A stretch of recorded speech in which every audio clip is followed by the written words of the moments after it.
This session will introduce several historic Bibles from the special collections at Z. Smith Reynolds Library, Wake Forest University. They tell just a few of the stories of the transmission and translation of the sacred texts of the Christian religion.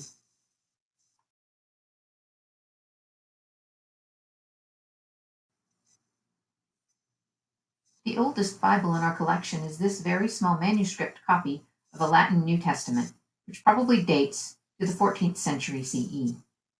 It bears the signature of its original owner, Father Gilbertus Vaca, who was probably a member of the Dominican order.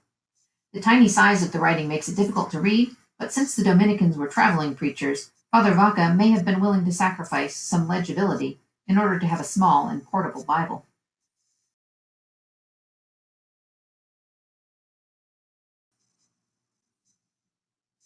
Another manuscript Bible designed for travel is this Ethiopian copy of the Book of Psalms, written in Ge'ez, the liturgical language of the Ethiopian Church. This beautiful manuscript book probably dates from the late 18th century.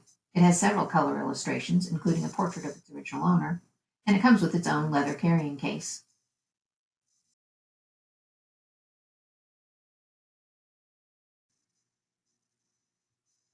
The Gutenberg Bible was one of the earliest European books printed with movable type. Johannes Gutenberg developed his system for mass producing and printing with metal type around 1450. In 1444, he began printing his folio Bible, which is sometimes called the 42-line Bible because it has 42 lines of text on each page. Our facsimile edition shows what Gutenberg's famous Bible looked like. In the original copies, any color illustrations and initials would have been added by hand after the pages were printed.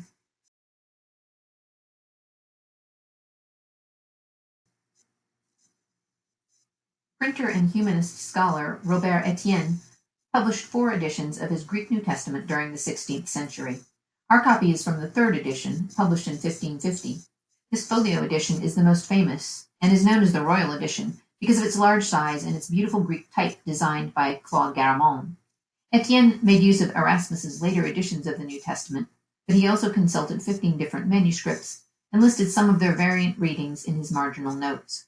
In his 4th edition, Etienne also created the first divisions that came to be standard in biblical texts.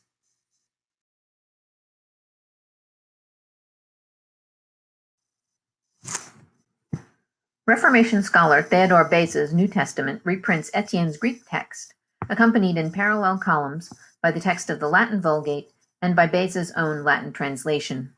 It also includes Beza's extensive annotations. This edition was published by Robert Etienne's son Henri in 1565. Beza was a close associate of John Calvin, and his translation had a major influence on the Geneva Bible.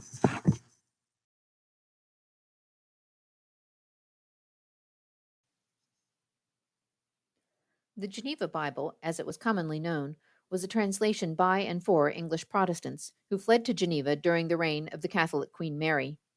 First published in 1560, it was the most popular English Bible for the next 75 years, the Bible of Shakespeare and his contemporaries, and that of the Mayflower Puritans. The Geneva Bible was controversial in Jacobean England, mostly because of its extensive marginal notes, some of which espoused strongly Calvinist readings of scripture passages. King James I particularly disliked several notes which implied that an individual Christian's conscience was a higher authority than the will of a monarch. He commissioned his own English translation as a replacement for the Geneva Bible.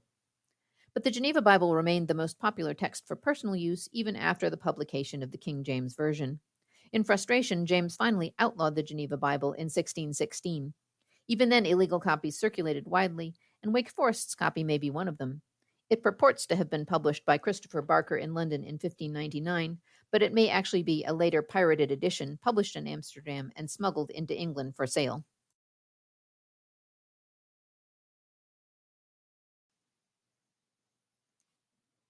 In 1604, King James I commissioned a new English translation of the Bible.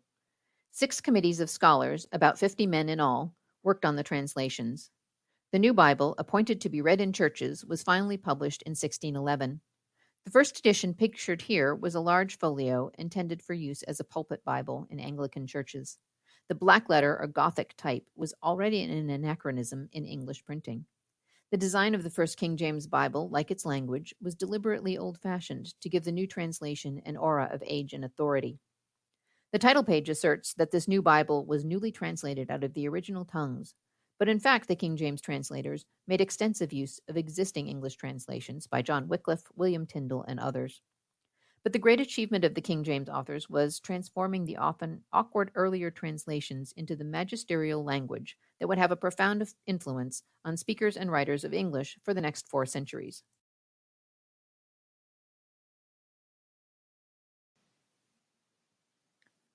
John Eliot was a Puritan minister who arrived in Massachusetts in 1631.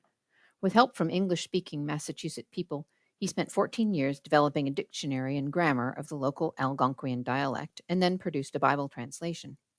His first edition was published in Cambridge, Massachusetts in 1663, making it the first Christian Bible printed in the Western Hemisphere.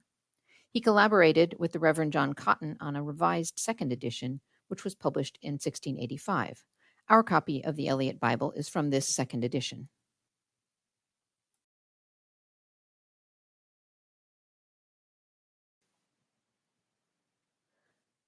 Under 18th century English law, only publishers with special permission from the Crown were allowed to print and sell copies of the King James Bible. Not surprisingly, this lucrative copyright was zealously guarded by the publishers who had it. There were no colonial publishers with rights to print Bibles, so all English language Bibles sold in America during the colonial period had to be imported from England.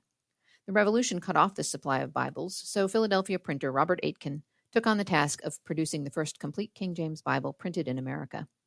In 1782, the new U.S. Congress passed a resolution supporting Aitken's project, making his Bible the only one ever officially endorsed by Congress.